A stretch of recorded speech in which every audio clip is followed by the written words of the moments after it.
our competitive niche is getting in front of those owners before brokers do and things like that. And so, yes, it's always been hard to find good deals, but because we've done that and not relied on brokers, we've been able to go out and find deals and still do find good deals. That's cool. That's great. And we still, we use brokers, but it's just not our first option because there's bigger people out there that the brokers go to with the good deals. So it's hard. Your network is your net worth. Come listen to some of the most successful people I know share invaluable knowledge, stories, and advice in real estate, business, and beyond. This is Weiss Advice. Whether you want to take your business or personal life to the next level, look no further.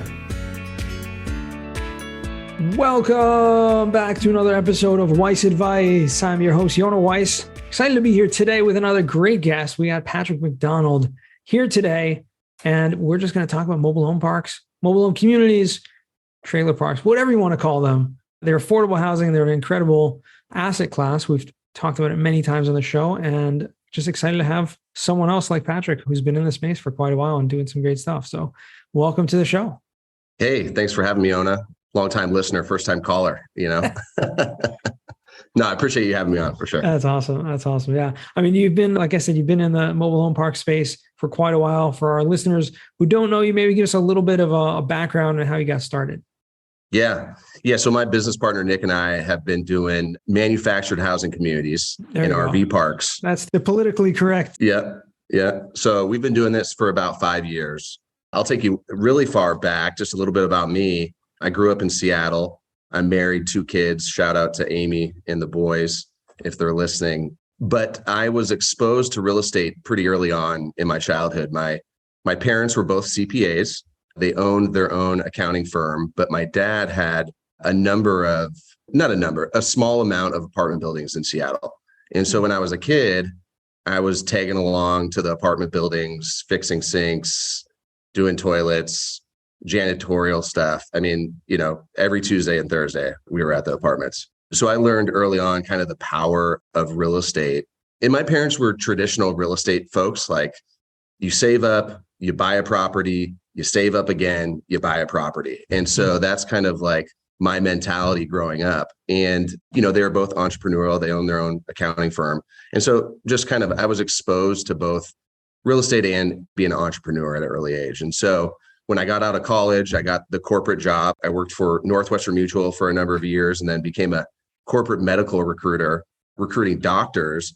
But all through that while, I had really known that I wanted to get into real estate. And so my business partner and I, about 6 or 7 years ago, bought a duplex.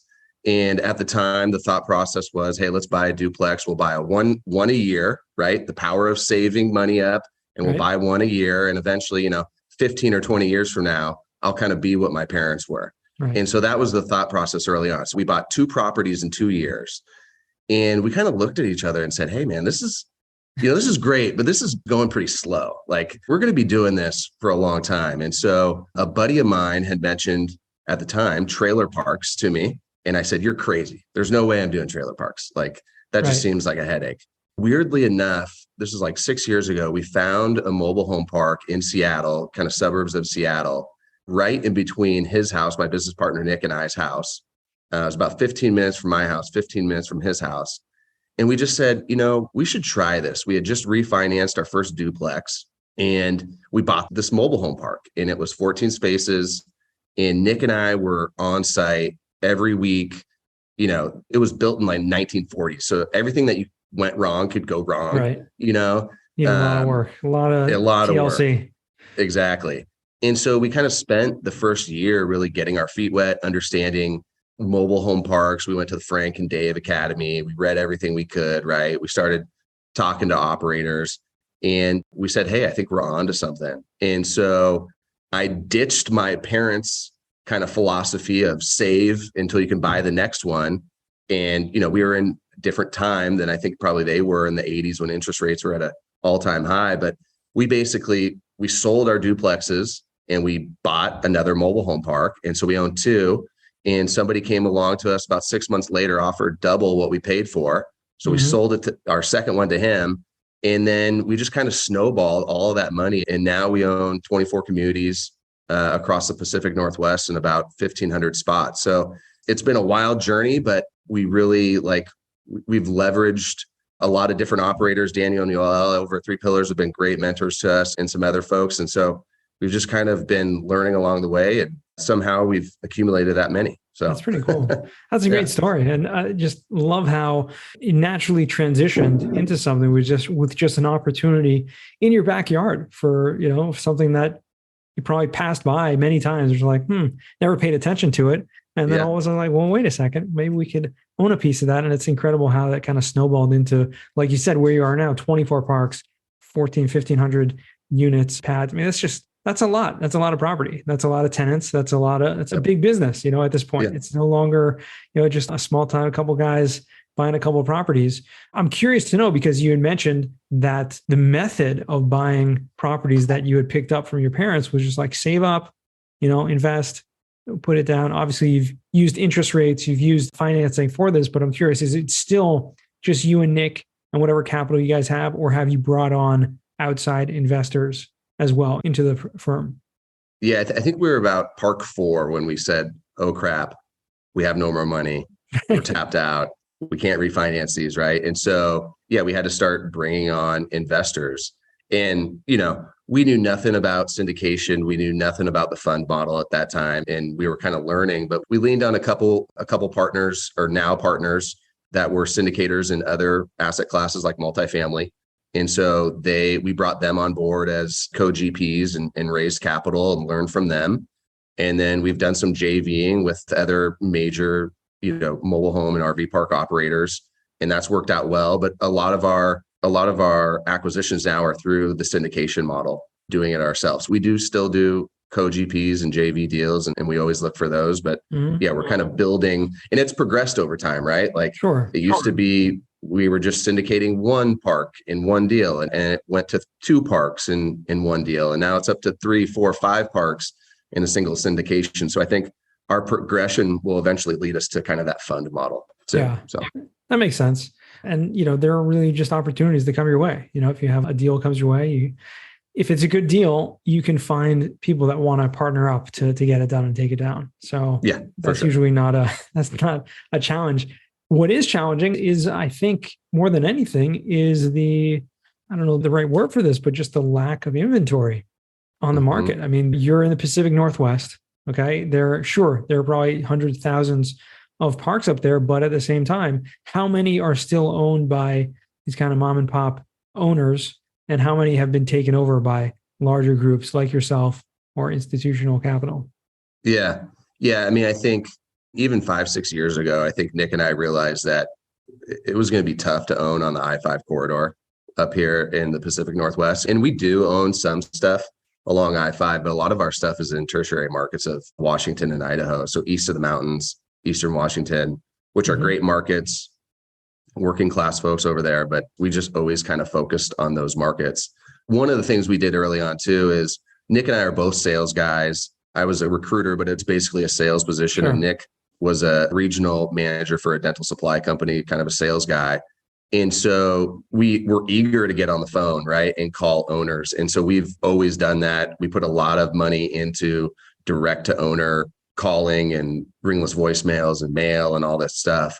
And so we think our competitive niche is getting in front of those owners before brokers do and things like that. And so, yes, it's always been hard to find good deals, but because we've done that and not relied on brokers, we've been able to go out and find deals, and still do find good deals. That's cool. That's great. And we still, we use brokers, but it's just not our first option, because there's bigger people out there that the brokers go to with the good deals. So it's hard. That is true. I'm sure being local and having that kind of competitive advantage also of finding the deals that maybe the brokers are going to pass on, the smaller deals that they're not necessarily going to look at, as you probably have that in mind as well, especially if you could pull a couple together and get it done. But exactly. Maybe you can talk on, you kind of mentioned, we were joking a little bit earlier, the trailer parks, mobile home parks, manufactured housing communities. I know they have all these different names here. Can you, shed a little light on, why you call them what, or what's that all about? Yeah. I mean, I think trailer parks was the original name for these parks. And, if you go way back, they really were trailers that you trailed behind their car and parked there. And those parks still exist. And We've bought some of those parks and try to improve those.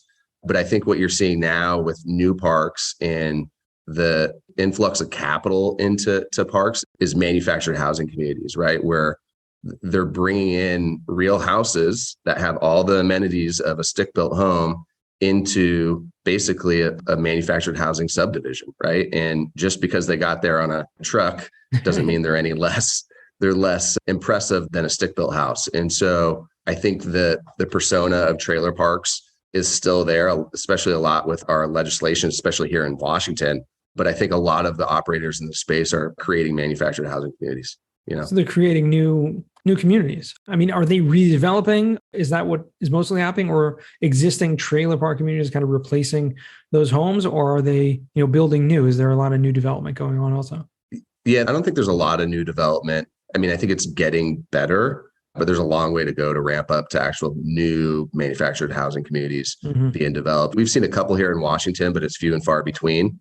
I think what you'll see, especially with some of the bigger operators, is they have these communities, they have 70s and 80s homes in there, and they're starting to pull them out as they become available and replace those with new updated homes that have pitched roofs, look a little bit more like a stick-built home, and improving those communities. Now that's a long business model, right? Because it takes years to do that.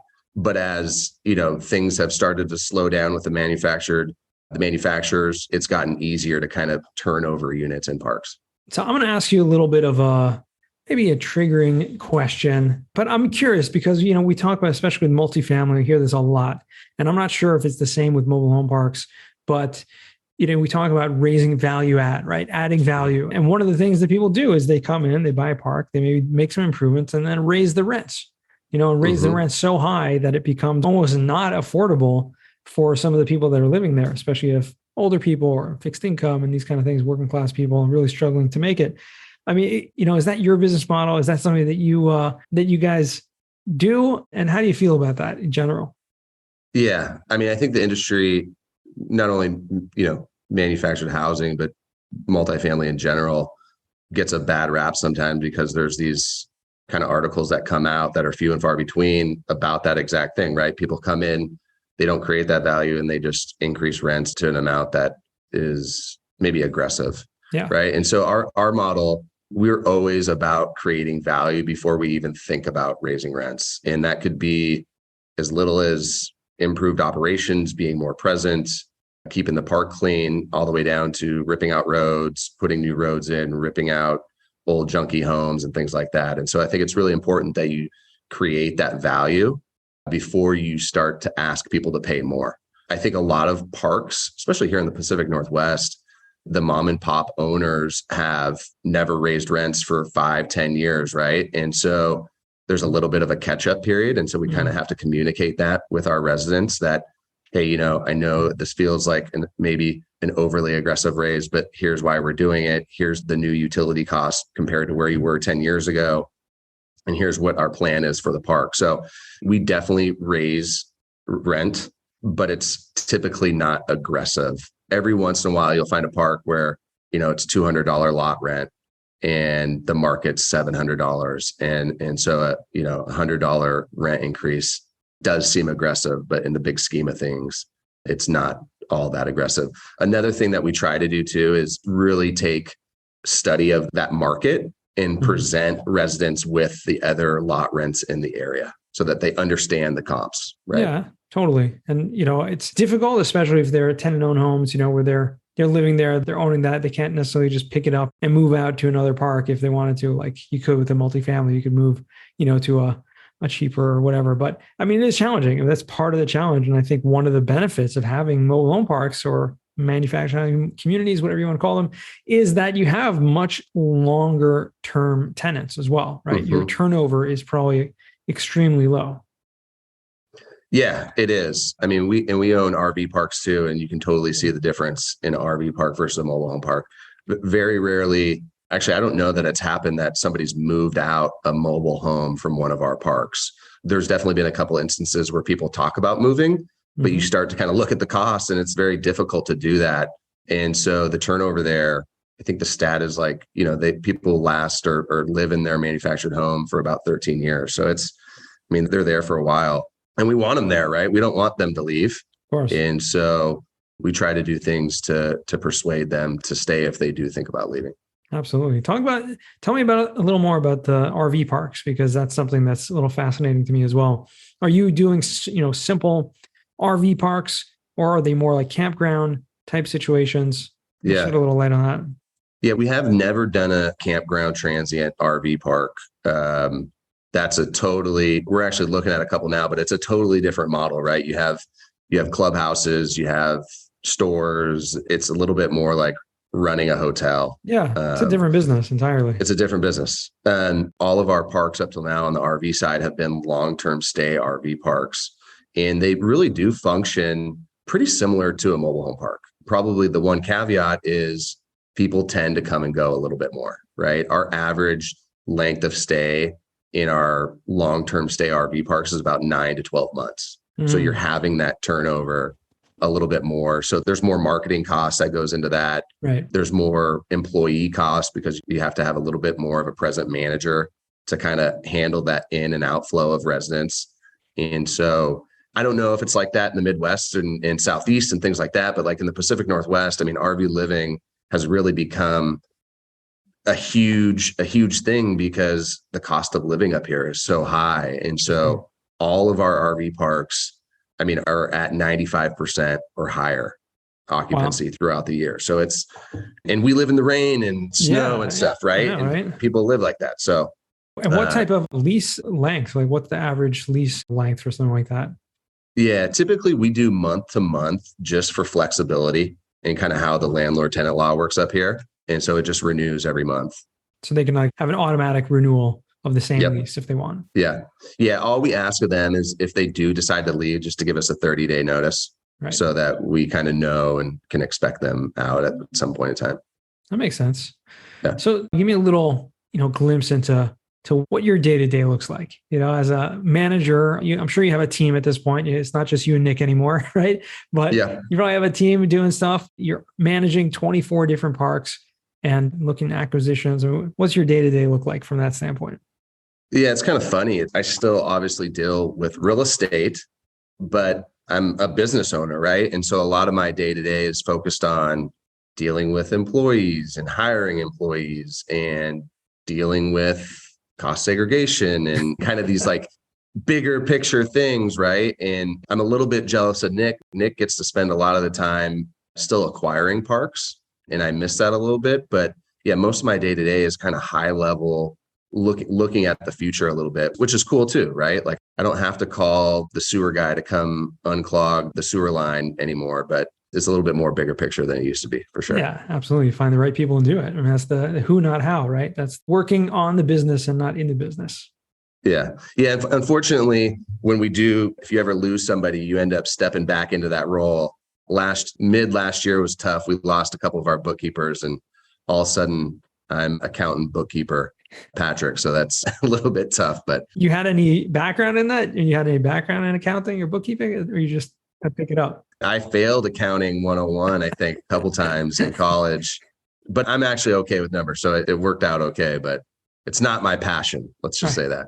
Not like your parents. Not like my parents. No. CPAs are weird. No offense.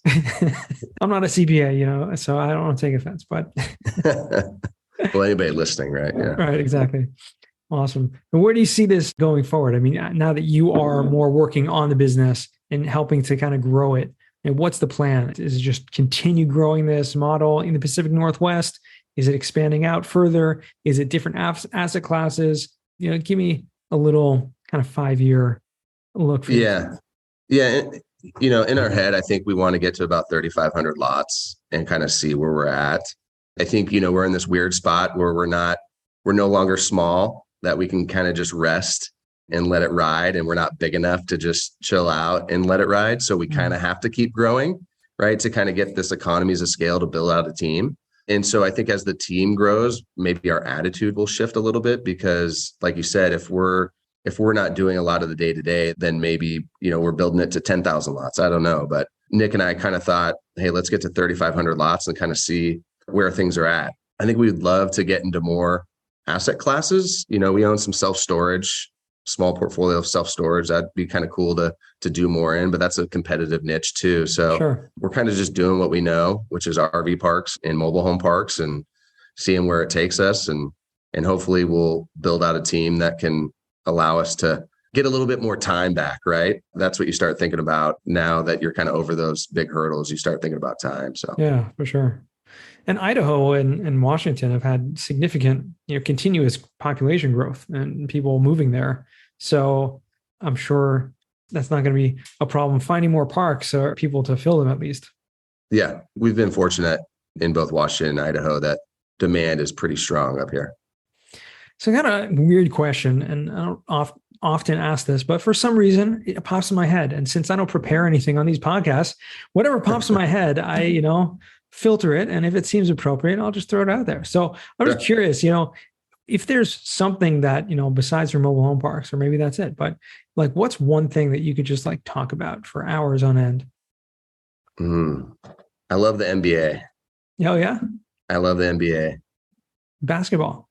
Just basketball. And honestly, I love real estate too. Like my wife probably gets annoyed at me because I love talking about real estate, even if it's not mobile home parks, just like anything. I just think it's so intriguing. And anytime I meet and talk to somebody from a different assets class, it's like, how do you do that? Like you're a home flipper. Home flipper seems so hard. How do you do that? It's just kind of an interesting subject in general. Well, have you done it? I mean, besides, you said you have some storage, but have you done anything else like that?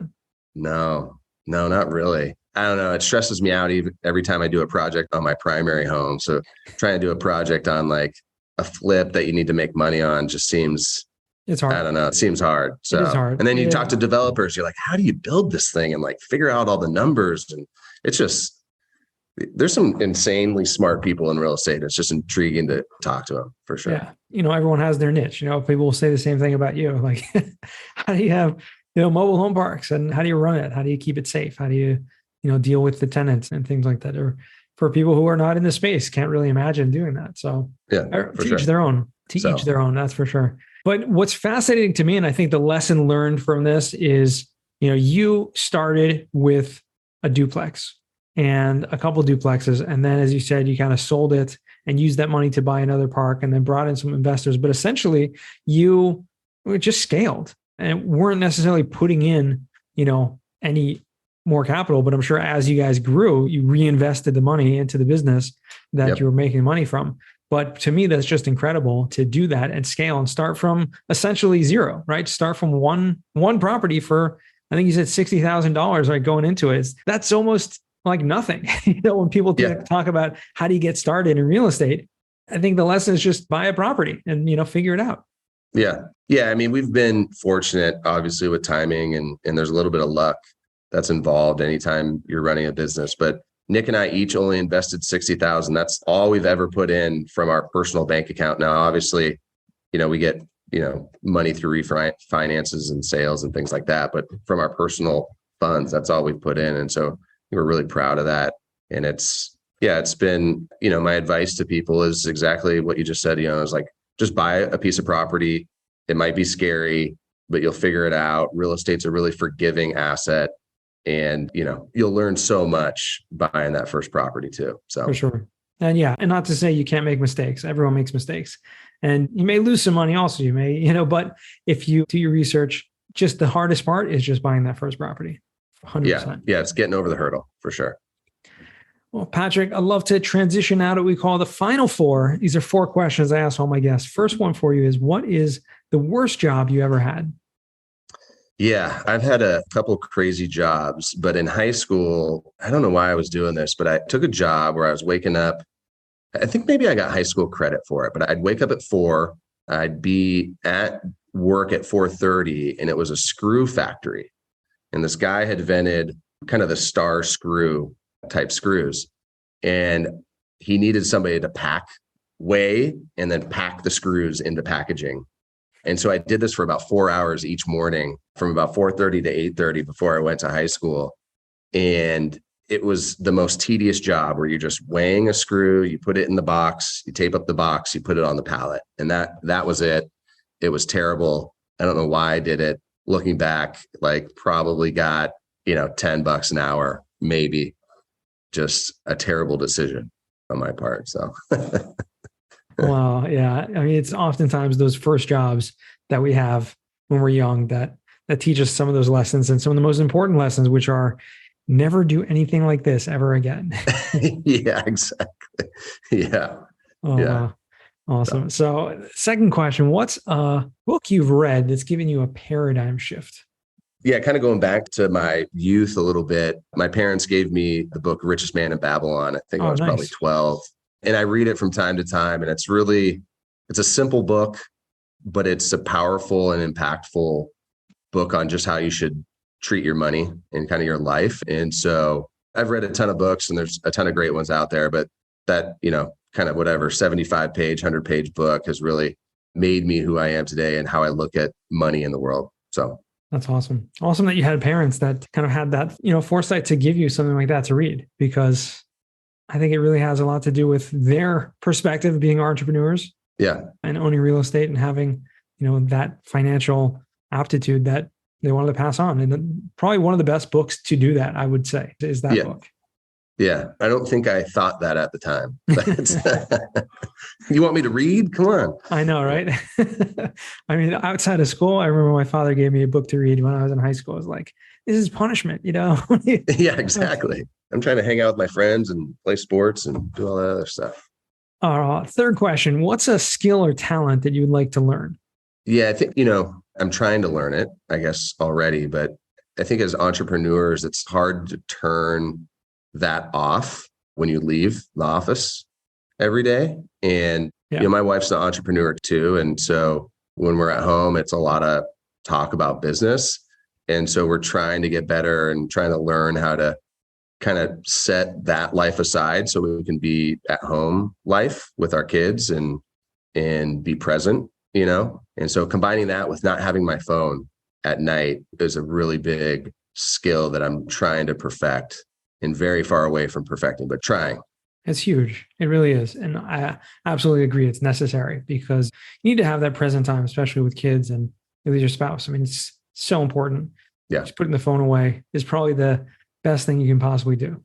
There's nothing good happening from about 5 to 8 anyway. So right. You can get over it. Yeah, I'm sure. Yeah. Unless you're on Twitter or something, just like tweeting away, Yeah. I actually, this year, I got rid of most of my social media apps just because of that reason. Yeah, it can suck you in. Totally. Well, fourth and final question, what does success mean to you? Yeah, again, I think as entrepreneurs, we think of success as money and wealth. And that, certainly is a motivation to be financially free and independent. But I think bigger than that is to be successful in my marriage, be successful as a dad and as a parent. Those are things that I think we go through life and don't think that you can be successful at those, or you don't treat them like things that you can be successful at. And you certainly can. And being a community, good member of the community and giving back. And so kind of those personal things, I think, bigger than the job, bigger than the business, really determine success for most. I think when you're looking back at your life, you look at those, you don't look at the business per se. 100%. It's so true. Hopefully at your eulogy, not yours, but everyone's, people are going to talk about how good of a person you were, how good of a contributor to your community, how good of a parent, a spouse. And that's really what counts. People aren't going to necessarily, maybe they will, but aren't necessarily going to say, he really did well at acquiring more mobile home parks, Yeah, exactly. I mean, it's important because obviously that's where opening up the opportunities to do good and to be able to have that time freedom to do that. What's really important. But at the end of the day, it's about priorities. Yeah. Love that answer. Well, Patrick, it's been such a pleasure. Now that you've deleted most of your social media, where can our listeners find you or reach out to you? Yeah. Email's great. Patrick@cmgparks.com. We have a website too, www.cmgparks.com. You can get me there. I'm happy to jump on the phone. I'm pretty available, maybe to a fault, for people to come talk to me. So if any of your listeners ever need any advice or just want to chat, they can reach out for sure. All right. Sounds good. We'll make sure to put that in the show notes. And if anyone wants to reach out to Patrick, please feel free to do. It's really been a pleasure. Thanks so much again for joining me on the show. Yeah, you bet. Thanks for having me. And to our listeners, you guys, you've been awesome. Listening all the way to the end once again. And remember, the best advice comes only when you ask. Real quick, I have one question for you. Did you like this episode? If you did, I want to ask you a huge favor. See, the biggest thing that helps this podcast grow and that will spread this message to the whole world is that if you leave a review, a rating, and subscribe to the podcast. What that does is it basically tells the platforms that this podcast is out on is that you like my stuff and I'm doing something right. So take a few seconds out of your day, hit that subscribe button, leave a rating or review. I would be extremely grateful. Also, I want to hear from you guys. So I want to hear some feedback. If you have any questions for future episodes, please find me on LinkedIn, send me a DM, a connection request, Yona Weiss, and I'd love to hear from you.